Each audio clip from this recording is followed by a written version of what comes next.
Yeah. Thanks very much, Chairman. Like my colleague Niall, I welcome the presentations by Neil, Nolene and Patrick. Very interesting thoughts and proposals there. One thing you might let us know later on in the meeting is, does your group consist of people from both communities? And I think it's unfortunate that in making the presentation that Neil had to refer to the events of the last week, and that was something we had all hoped that we were gone from, and that type of activity and disturbance within communities was consigned to history. Unfortunately not. And indeed there have been some very good articles written up over the past number of days since those disturbances, and I think of articles by Deirdre Heenan and by Joe Brolly, where they give comprehensive analysis of some of the underlying causes and factors contributing to the violence, be it education underachievement, poverty, deprivation, lack of political representation. I'm sure there's a mix of all those particular factors, and it's more complex than just naming off a few factors, and I fully understand that. But those are the issues that we want to address.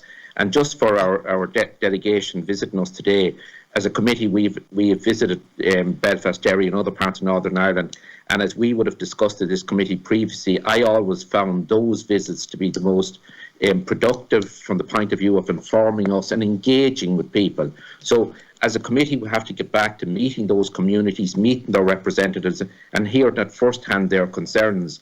And I think as Senator Neil Blaney said, it's very important, as Nolene said, that there's a focus on community endeavour and getting the best out of communities.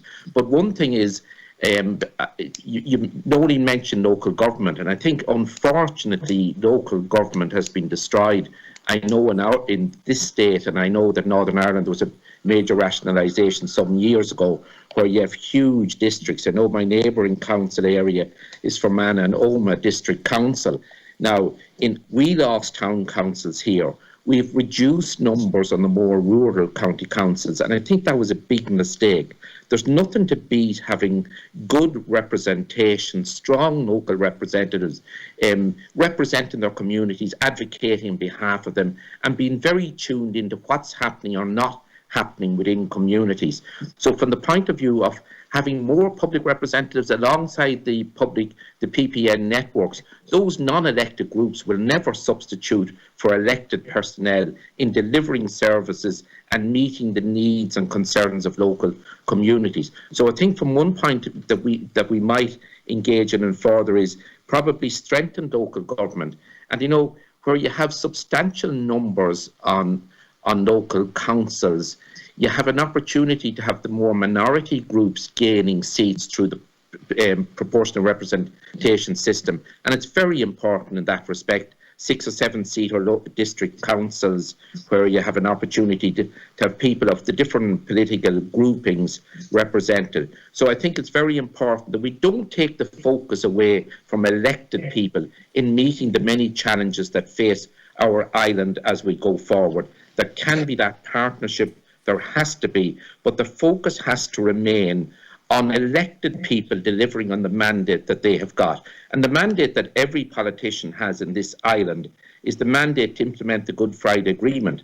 That mandate was given to us through the referendum in May 1998, and unfortunately the potential of the Good Friday Agreement and its workings are not being maximised. I would suggest that we wouldn't have had the violence and the disturbances that we had if we had the potential of the Good Friday Agreement maximised. But I very much welcome your comments today.